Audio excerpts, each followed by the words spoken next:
Many millennia ago, giants and gods were battling each other to control the world. Wait, really? Yes, really.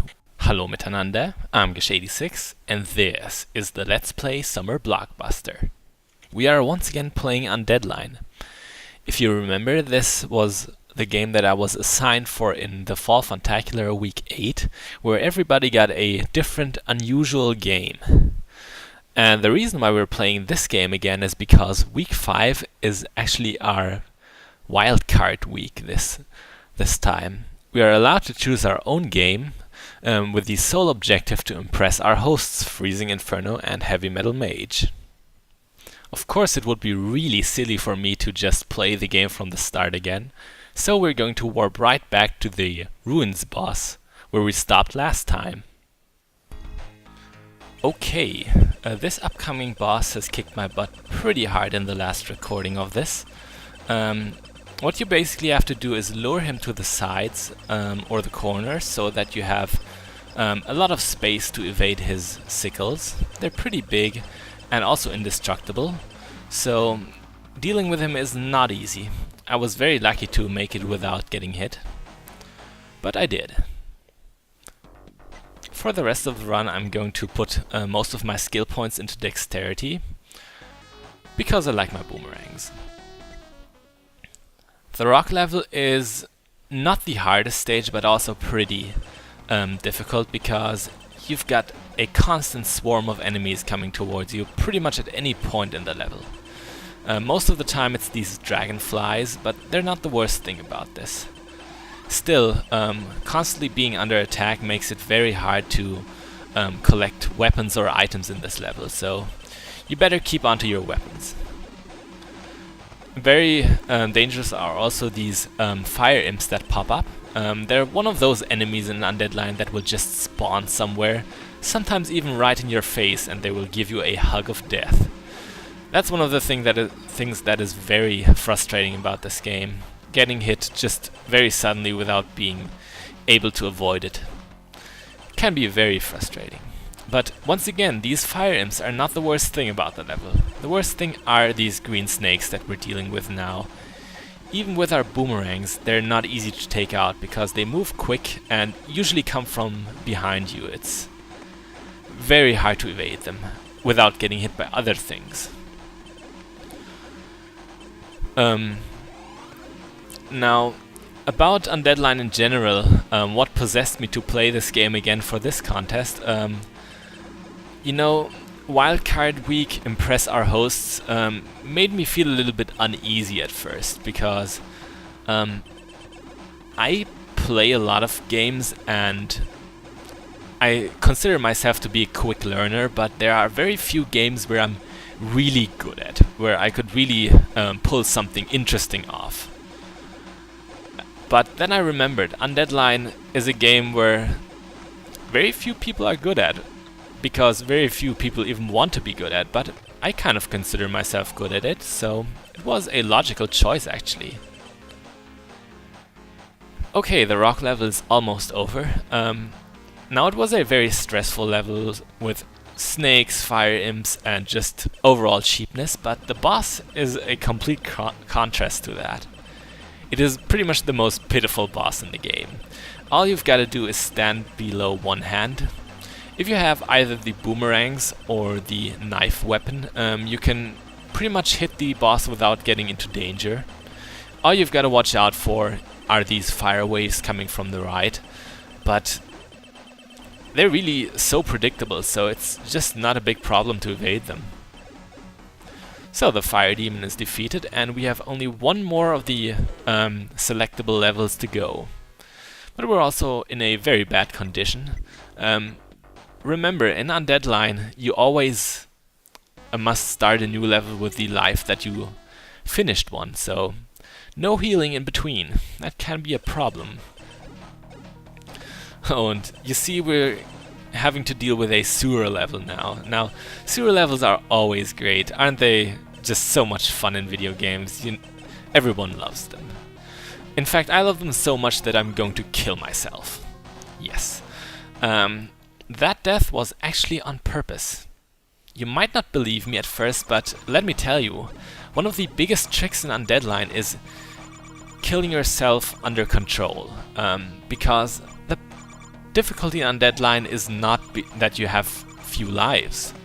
The difficulty lies in the Gradius syndrome, losing your weapon upgrades on an unexpected death and just being at a loss because you're dealing with a hard level and you're not equipped in the right way.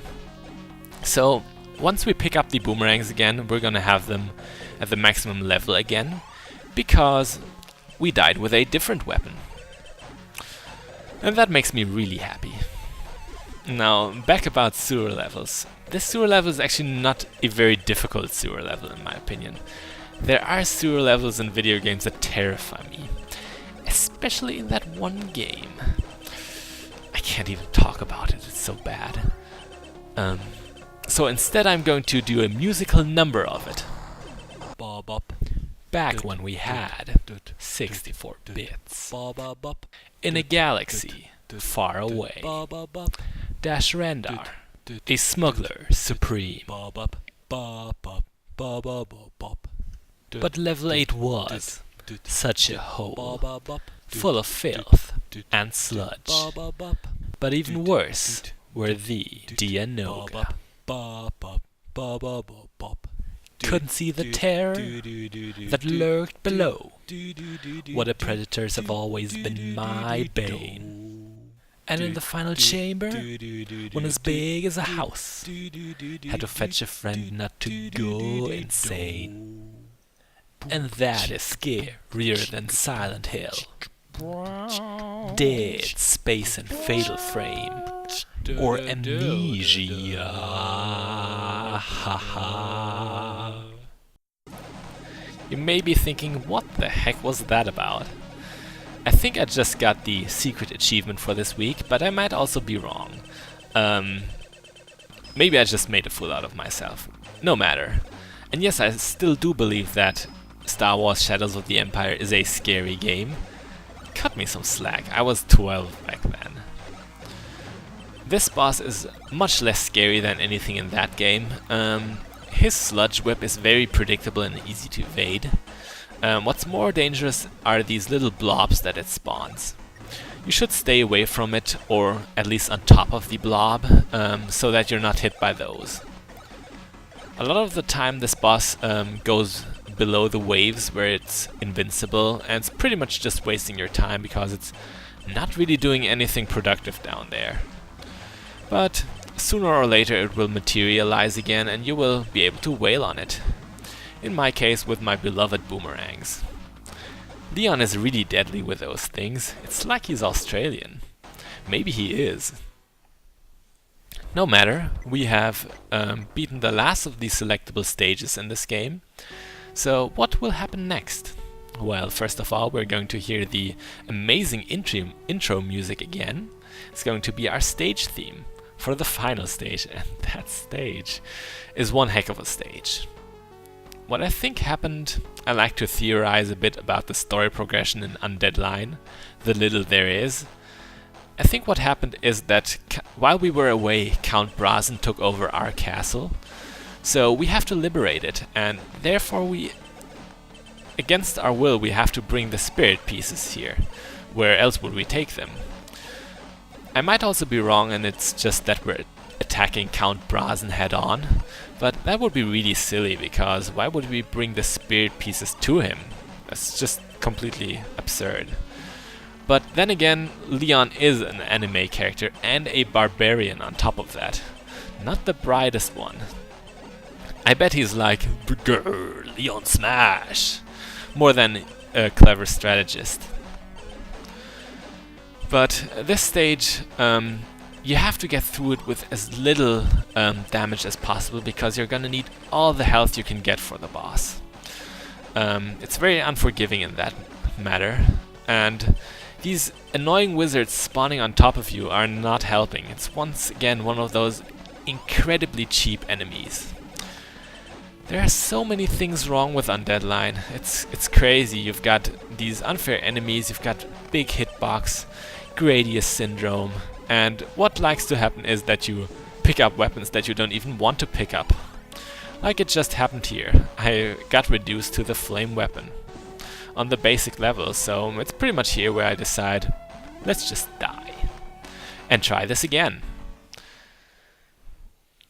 You know, with Undeadline, it's just so flawed, but it really wouldn't seem like you want to play it, but I just keep coming back to it.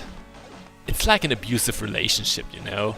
I go there, I just want to give my love to this game, and it just beats me down, leaves me in the dust. But in the end, I keep crawling back to it. I do not know why. Man, they could really make a soap opera out of that. A boy and his video game. A tragic love story. It would be a real smash hit, yeah. Nonetheless, in the Fall Funtacular, I mentioned the MSX2 version of this game, and I called this game a port of it, and that is actually not quite correct. The MSX version is so different from this game that I really would call this more of a sequel or a remake. The MSX version is much slower paced than this game. You have a lot more health, but it's also kind of assuming that you're hit more often. It's really hard to evade a lot of the stuff that game throws at you. So it's hard, but hard for different reasons than this game. It's not like just outright kills you in your face. It also has no continues, so that's also harder. In this game, running out of lives is not the biggest problem. Really, Gradius syndrome is. It also has a completely different storyline, by the way. Count Brazen here, our favorite bootleg Dracula, played by Christopher Schmee, is not even in that game. The villain of that game is a manticore. And we're also not having any living weapons in this game. Instead, we're using the spirit pieces on the MSX version to close demon portals. But speak of the devil, we have once again reached the Count. He's pretty much the same as he was in the cave level. Not really hard to deal with. His shots are a little bit faster. You have to evade them a little bit, even if you have the boomerangs. He's also more durable, and when he gets low on health, he spawns a lot more shots. Apart from that, he's really not all that special. But you've got to watch out for one thing. When he's about to die, that happens. You really don't want to stand in that giant laser. That will hurt really badly. Okay, we have disposed of that little vermin. Now we're about to face the living weapon, that big boss that I announced so epically. Now, at this point, when I tried to do this run, this boss really made me despair a bit. I was about to give up and go to my failsafe video, but then I experimented a little bit more and I found a way to cheese this boss. He has 3 phases, and on the 3rd phase I would really just get destroyed because you would use this giant laser. But I found a remedy for that. And what you need is, you need at least 4 hits, and you need all 3 of your panic bombs. You know, those bombs that you use when you're in a tight spot? You don't use them in this game. You only use them for the final boss, and nothing else. When he starts charging up his I-beam laser, you would be inclined to evade it, but what I found is much more effective is just tank it like a man and spam your bombs, keep shooting, keep blocking in between so you don't get hit by the other projectiles, and you should be fine. We've just destroyed the boss. Yep, we have done it. We have finished Undeadline. There was a time where I never ever thought I would be able to achieve that, but here I did. And so, Leon used the 6 fragments of the spirit to vanquish the frenzied living weapon, ridding the world of this evil forever. He was declared champion of Gitane, was given the hand of the princess, mountains of riches, and a lifetime supply of hair gel that he used up in but 1 week. It seemed all his dreams had come true, but before the wedding, Leon suddenly disappeared. Vile tongues claimed that the princess was too ugly for his standards. But we all know that it was the warrior's destiny that called him. He must aid other parts of the world, ever restless, such is his fate. That and the horde of fangirls had caught up to him. Perhaps in the future we will see more of his adventures. Nah, who in their right mind would make a sequel to this game? 2 and 6. That's right, I can't actually read any of this text because I don't know Japanese. I'm just making things up. Gesh likes to pretend he references the Fall Funtacular this way, but in actuality, he's just too lazy to apply the English patch for this game. Made by me, Jet. Thank you, Mr. Narrator, but your services are no longer needed. Nonetheless, we have finished this game. Undeadline has gotten quite a notorious reputation on the Sox forum, it seems to me. Just last week, Decoy Octopus said in his Dr. Mario video how sorry he felt for me when I got this in the Fall Funtacular, but as you can see, I am still alive even though I had to play this game. And I have finally slain the beast now. It might have only been on the easy difficulty, but let's face it, the difficulties in Undeadline, easy, normal and crazy, should be called hard, extremely hard and crazy. Well, at least the last one is very accurate, you know. But nonetheless, I had actually planned to play this game, to LP this game to the end on my own terms. So another reason to play this game for the contest was that it just seemed really appropriate to finish this game in a contest when I already started it for a contest. So that certainly was an issue there. So in retrospect, Undeadline, a very annoying, very flawed game, but it has that certain something that I like about it. So that really kept me coming back to it. And with these words, I pretty much want to close this off. I'm gonna let you watch the rest of the credits if you want to, but I will say goodbye for now.